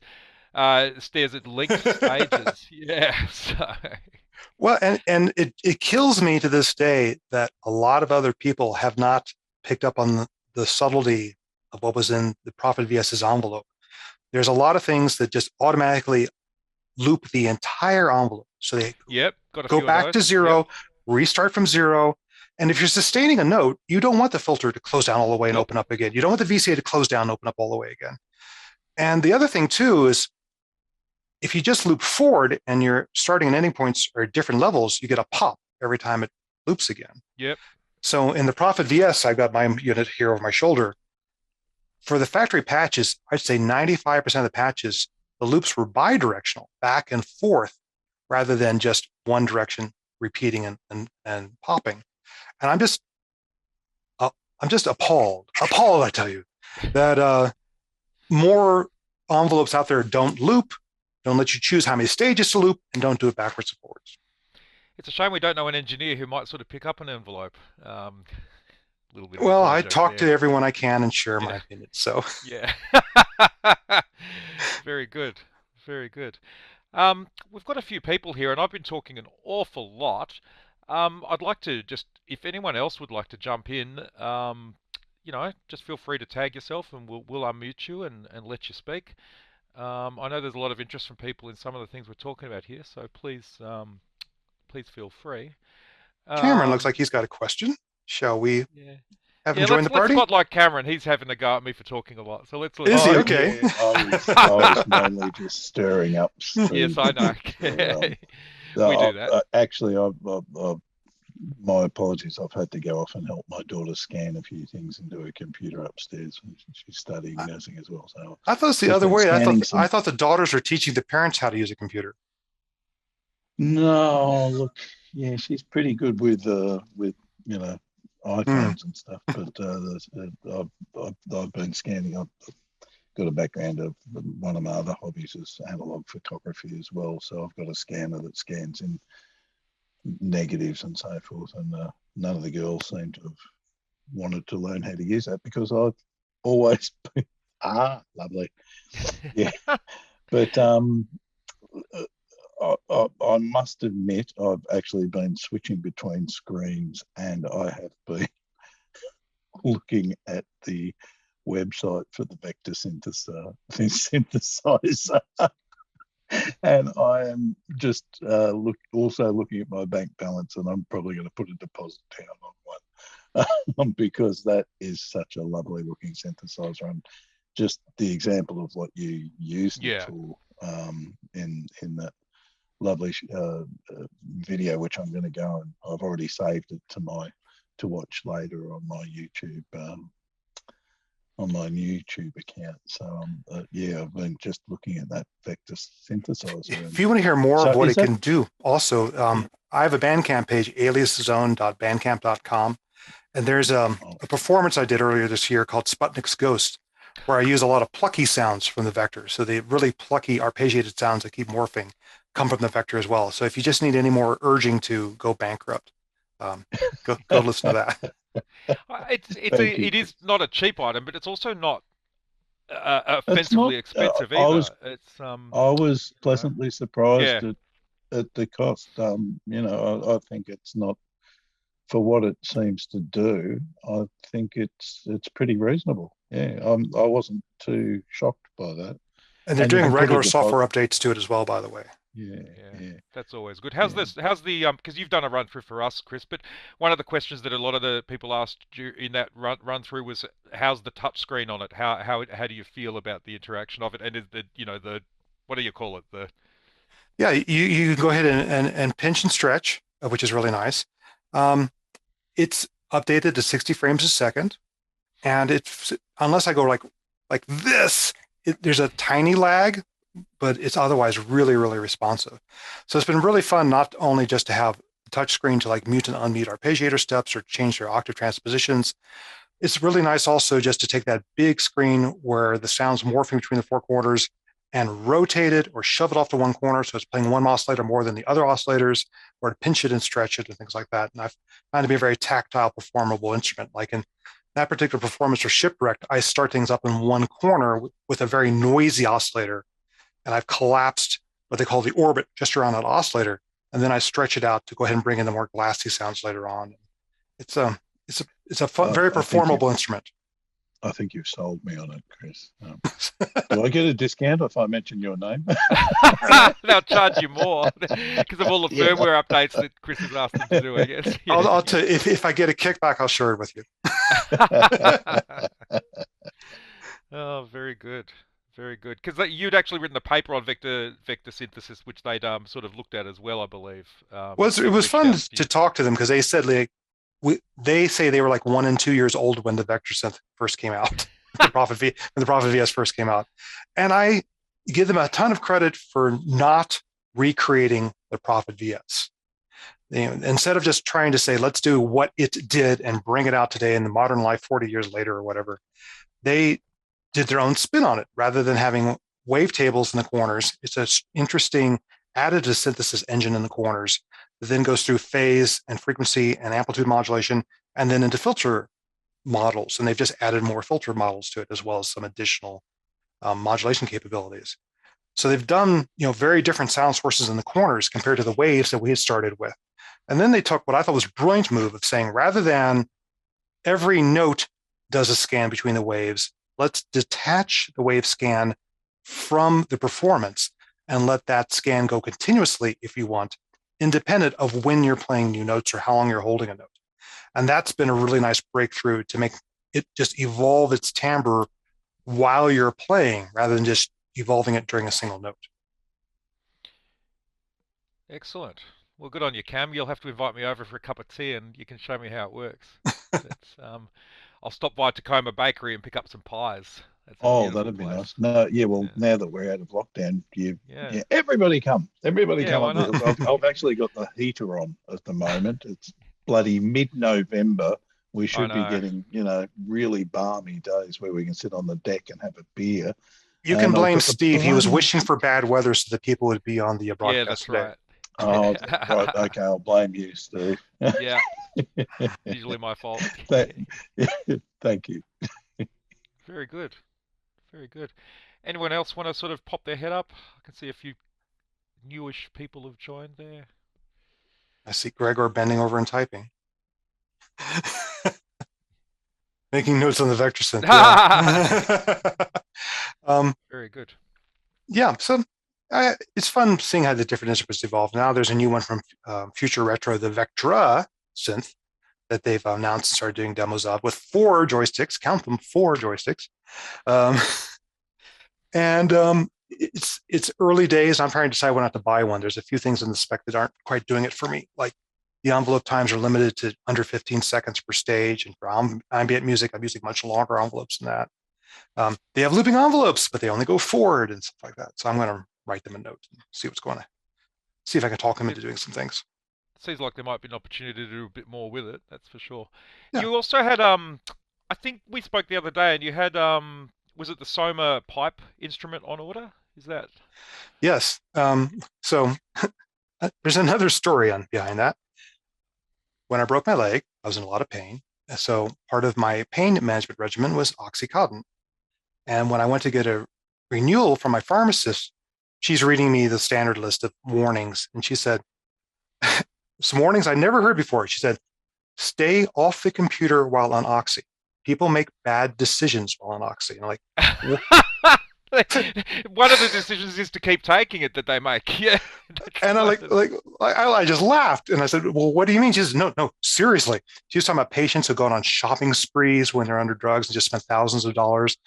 Other people who just started like mad texting insults to their friends and stuff like that while underneath the influence and stuff like that. But she said, like, don't go shopping while on Oxy. Well, of course, I'm bored. I'm home. Like, what's a new instrument to play with? So I saw the Soma Pipe, and I've seen some performances online of people using the Soma Pipe, which is an instrument with microphone inputs and a DSP inside to go ahead and alter your voice, whatever you feed through it in different ways. So that looks interesting. That looks another way for a non-musician like me to add to what I'm doing. So I ordered one in July, shipped in September, and made it to New York Customs on September 23rd, and it has not been heard from since. And I'm still waiting. Gee, that's But frustrating. it was interesting to have something, the possibility of something where I could go ahead and create my own drones and my own sounds as layers on top of my arpeggios and my sequences and my other stuff in the synthesizer. That really attracted to me because back in the day when I used to do stuff with Ableton Live, it's just loops and hand percussion. I would occasionally do vocalizations or just breath sounds and things like that through the microphone as well. And so I thought, let's try that again with more modern tools. But I'm still waiting on it. Yeah, 4 joysticks. Are you meant to use your hands and feet? That was an interesting discussion. And there's also someone asked about iOS. I'll get to that as well. Someone asked, there was an interesting spirited discussion on the ProSynth Network broadcast yesterday about 4 joysticks. And someone said, you don't have 4 hands. And someone else pointed out, well, it's nice to have dedicated controls because something that really kills the flow in live performance is mode switching. I want this to do the filter. Now I want to do the waveform. Mode switch. Now it does the waveform. Oh, now I wanted to do the delay time. Mode switch, delay time. And instead of just being able to hit the different controls and move them when you want to is an attractive thing for people who really like to perform while they're playing. So that's why they went with the 4 joystick approach rather than one and a mode change switch or something like that. That makes sense, and it sort of makes, because I saw something with 6 joysticks recently. I'm not sure which maker it was, but I just thought, why? And I guess that answers the question. Well, I mean, why don't I just replace that with a piece of software and one mouse? And part of the reason is because I'm a real multi-touch person. I want to be able to just go around and hit those controls immediately rather than having to mode switch and then decide what parameter I'm adjusting. Yeah, that's true. Actually, that goes to a question we've got in the chat here. Gregor's a big fan of using his iPad, especially for processing of sound. So he'll take it out of his Euro rack, I believe, through maybe a Strymon AA1 or something similar to that. I might be wrong on the exact model, but it's something like that. That he'll use sort of an iPad as a very smart and configurable, and also to a degree, touch way of actually controlling effects and so on. I saw him; he had a little setup with some make noise devices and an iPad as well, and also they're cheap. Yep, in comparison at least to say a Strymon SkyLab, which we'll probably talk about in a sec. So Gregor's pretty adept at that. If you want to unmute Gregor, you're welcome to do a better I'm job going to go of ahead and explaining what you do. I'm going to add him to the stream here. Yeah, we're going to pull you in. Yeah, because there's a lot of cool people doing stuff just with iOS. I mean, Mike Metley is a big proponent of doing all iOS performances. I've seen him do it at the Chill Out Room at Knobcon. Mylar Melodies, Alex Strickton did a performance at Moogfest strictly from his phone. It was really quite amazing to watch. And it just killed me yesterday to watch another webcast where someone said, well, I don't know if iOS is really there yet. It's one of those things where we're like, I don't use it, so I don't think anyone else should either. And it's fantastic though. The way the routing availability is. I don't use it extensively, but I've played with it a lot. And actually, that's how I got into electronic music. Was mucking around with things like Core Gadget and things similar to that, because I couldn't play guitar at the time. I started doing music on the iPad. I was like, I'm having a lot of fun. And look at me now. Anyway, sorry, Gregor, over to you. I was just curious to what extent you use it. I tend to use it myself for generally effects. Like I keep effects for the most part out of the modular and then run it out of ES8 through iPad and then back into the modular or just out. And then I also can use it for recording. And I played a little bit with some CV things like the MIDI DCV, because then you can have lots of sequencers and whatnot, and looping sequencers or Euclidean generators and all that, doing triggers out of the iPad as well. But I tend to try and keep stuff pretty simple. The other thing then, of course, is multi-track recording. It's easy to grab multiple tracks out of the ES8 into the iPad, save them. So when I've done Ages Sharewave sessions, rather than have a computer for recording and mixing and stuff, everything's just in the iPad. It's great.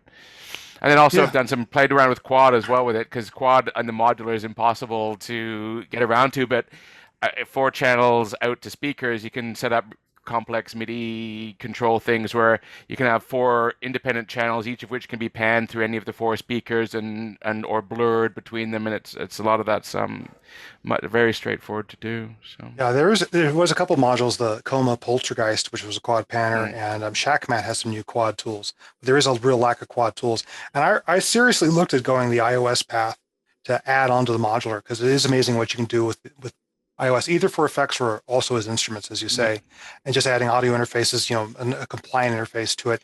There's a couple things that held me back from going that direction. One is that I'm used to ganging together multiple interfaces, and apparently you cannot yet do an aggregate interface on that. No. So that kind of gave me a pause, because I was looking using an ES9 in my gigging case, and Okay. then an external Motu box to bring in microphones and things like that. And someone said, no, you can't run them both. I went, oh, Yeah. that's a shame because it looked like a fantastic solution. So what I've just done recently is I've just bought one of the new 14-inch M1 Max laptops. And I'm going to run Ableton Live on that with an Ableton Push as a controller. And then I'm really going to explore a hybrid modular plus laptop setup. But iOS was extremely attractive, and I almost went that way, except for the interface issue. And I guess there's some stuff happening with the iOS where some of the iOS apps are going to be available on the Mac as well. So some of the that would be good if things like Borderlands and whatnot made it. There's a lot of really creative iOS music apps and things like that. And I'm really curious to learn more about the quad system you have, because there are a lack of quad solutions. Even in Ableton Live, there's like one plugin and things like that. And I'm getting pushed more and more to start looking at doing quad, or as other people say, Atmos. And, that means I'm going to start looking at controllers and plugins for whatever app I'm using to go ahead and do some quad panning. I'll send you a little video I did for my own memory because I was playing around with it last year sometime, and I've never done anything useful with it other than, had a few different sound samples going and then moving them around, and it's like, yep, proof of concept, that works, and then move on to the next thing. But yeah, it is a very fun thing. A very dear friend of mine who I've been playing music with for ages, Richard Bugg, works at no relation, Meyer Sound Labs. And they took over Level Control Systems, which are these huge multi-channel speaker arrays that are in Disney and Cirque du Soleil and all these other installations. And he has his studio set up as a multi-channel thing.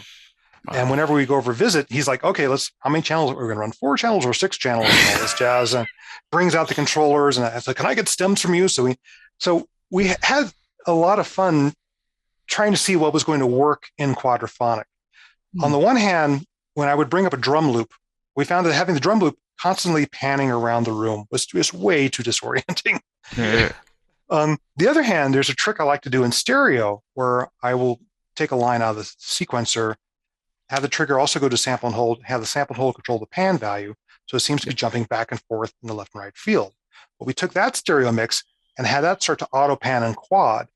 And the result was the sound wasn't just going around like this in quad; it was jumping from location to location as you went around. And that was something that was really... does some of that stuff, yeah. Yeah, that was really effective, for example. Yeah, cool. That's pretty and awesome. Steve, you say we should start talking about stereo. We're already talking about quad. Yeah, all right. We sort of skipped stereo.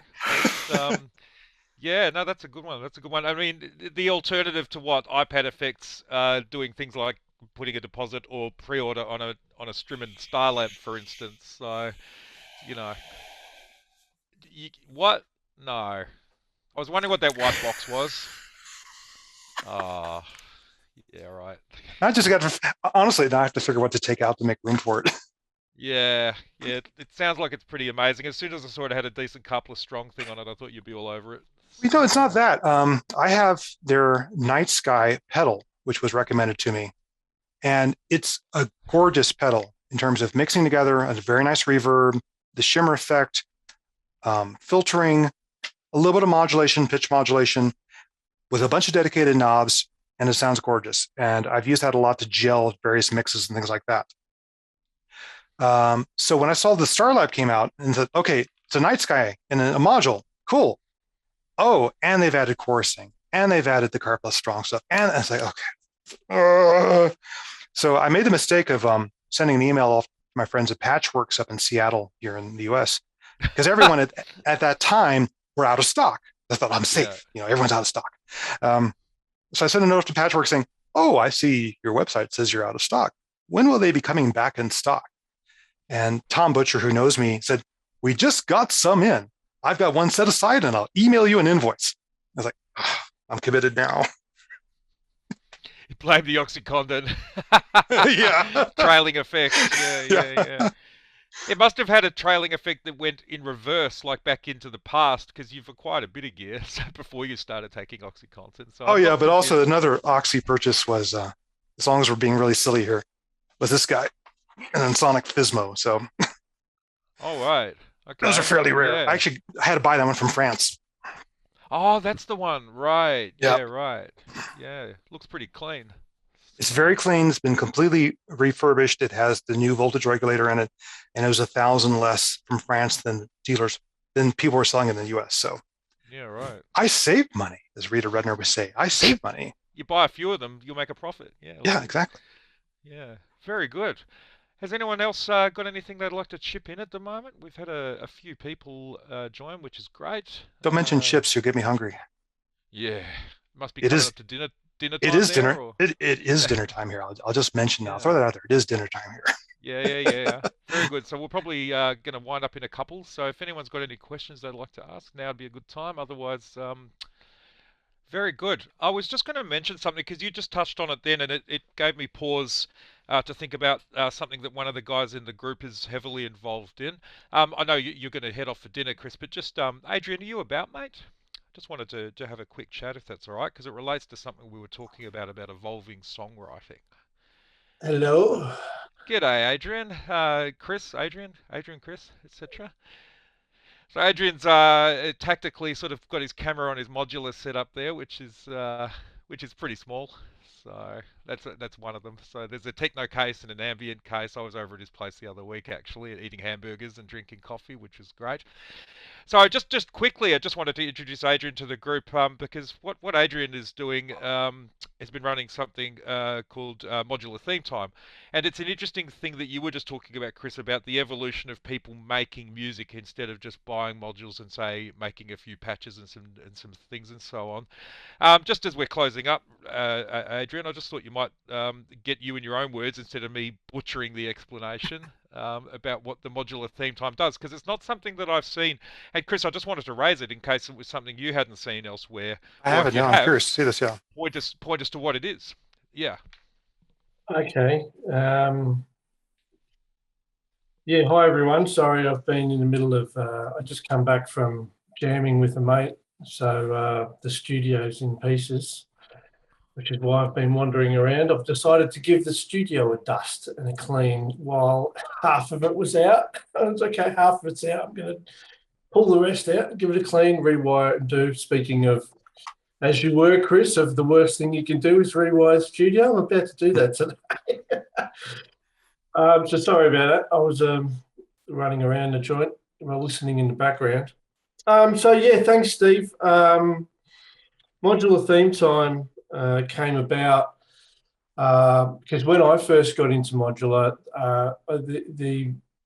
when I started meeting people at VicMod, we have a group here in Victoria called VicMod, where we get together once a month in mainly the city in Melbourne, and we bring our gear and everybody shares their stuff. Anybody can play anybody's gear. We can, and I thought that was such a great idea, and I met so many good people through there. And there was a bunch of us around the north of Melbourne, and I decided to try to get these guys together and jam. Now, when I jammed with people, I think the hardest thing I found was because we all came from different musical backgrounds. It's not like when you're playing in a band and you're like, oh, we're going to be a metal band, or we're going to be a hip hop band, or, you've got a genre of music to focus towards. With modular, everybody's coming from different places musically. So I thought, well, how do we overcome this barrier where we're coming from different musical backgrounds, but we want to play this instrument that we both have in common together? And that was, I had the idea, okay, well, we'll have a theme that will work to. Now, I tried to get people together in the north, and it didn't go very well. There's only a few of us turned up, but what I decided to do was take it to the wider Australian, Melbourne, Victorian community. And then what I did was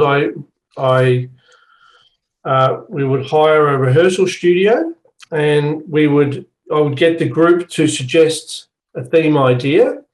The group votes on the theme idea. So whatever the theme idea that wins, that person automatically wins. They get to join the 6 people in the live session. And then if I create an event, people who want to go join the event, and then I pick names out of a hat. And then we have our 6 people.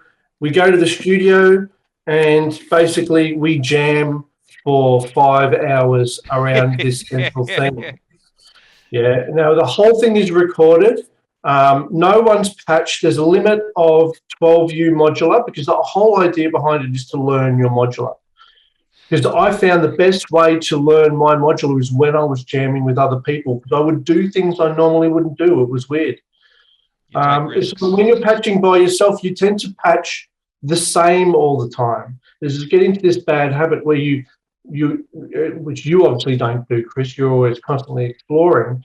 But for most other people and myself, you find yourself doing the same thing. So I found that when I was jamming with other people, I would experiment. And what I've found is a lot of other people do that too, because every time everybody's played, especially in the live sessions, they take themselves out of their comfort zone and they go into another place.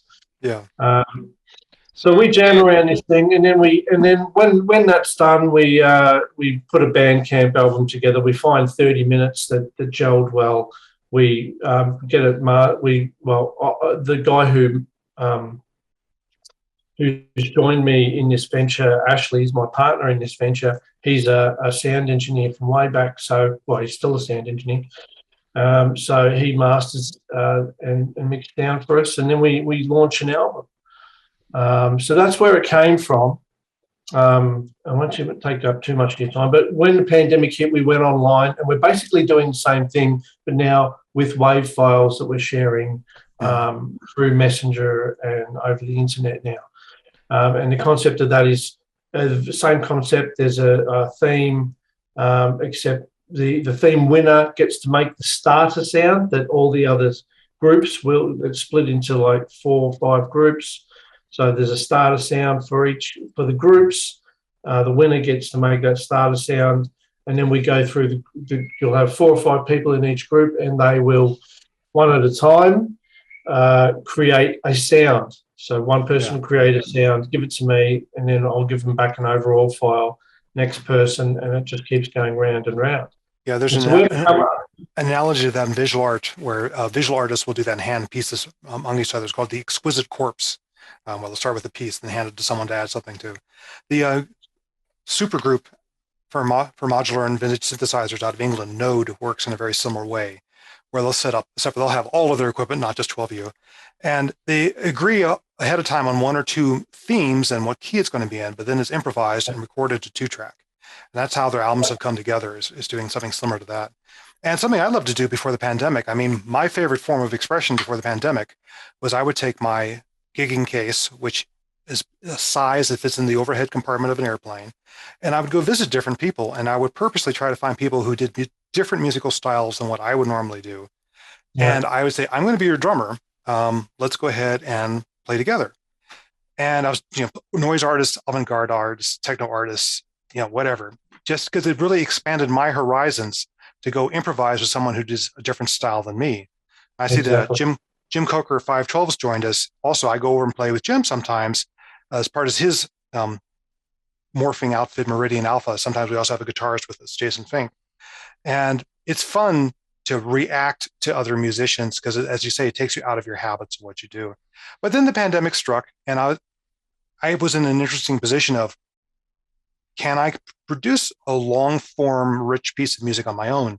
Not these little tone poems I would occasionally do for performances, not as a drummer behind other people where I did not have to worry about what key we were in or anything like that. And the pandemic ended up being a really valuable thing for me to just push myself and start doing solo work and doing albums and stuff like that. And just when I was getting ready to go out again, start jamming with people again, then I broke the leg. So my focus right now is I'm in the studio. I've got all this wonderful gear around me. Let's get a couple or 3 albums out of my head. And then next year's new year, and let's all have fun playing with each other again.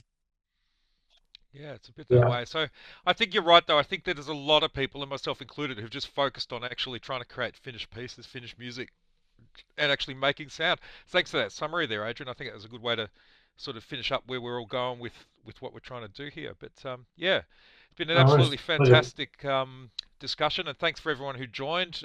Thanks for those who spoke. and those who didn't, it's always great to have the company and know we're not just talking to no one. And look, thanks very much, Chris Meyer, for making yourself available. I know it's a Saturday evening there, and you've got dinner time calling you away. You've got to keep your nutrition to keep that healing going as well, and steer clear of the OxyContin purchases and so on. But no, very much appreciated. AUCV's been going since I think January, February this year. And I was keen to get you to come and meet some of the team, because obviously everyone's well, I imagine almost everyone here, if not everyone, has seen your videos, has learned from them as well. I think the first one I came across was one where I couldn't get Euclidean circles to step correctly, and I had to get Pam's new workout set up a certain way to get it to step that way. And it was great because both times I bought Euclidean circles, I had to consult that video because I forgot in between. So long story there. But and then I bought the Patch and Tweak book, obviously, just because I saw you posting about it on Xaoc Synthesizers, and I said, oh, I don't know who this Chris bloke is, but the book looks good, and here we are. So look, really appreciate. Keen's going to start taking OxyContin so he can purchase more gear. You don't need to, Keen. Pro tip. But no, look, thank you very much for making the time to speak to the Learning Modular group and also AUCV. It's great to sort of blow the walls off and speak to a few different people and spread the love of modular and music. And yeah, thank you. That was very great. much. I just love sharing. I figure if someone has stumbled across a problem, other people have it too. So let's share information. None of us were born knowing this stuff. We all have learned from others and from our own experiments. So let's just, share and raise each other's skills all together. Yeah, exactly. No, I completely get that. And I started writing down a lot of things and doing videos because I'd learned something or I'd worked something out and I'd gone, I better write something down or video that so I don't forget again, because you learn so many things. So, but look, fantastic, everybody. Thank you very much. I think we'll enjoy the rest of your weekend. Yeah. Yeah. Have a great time. Take care now.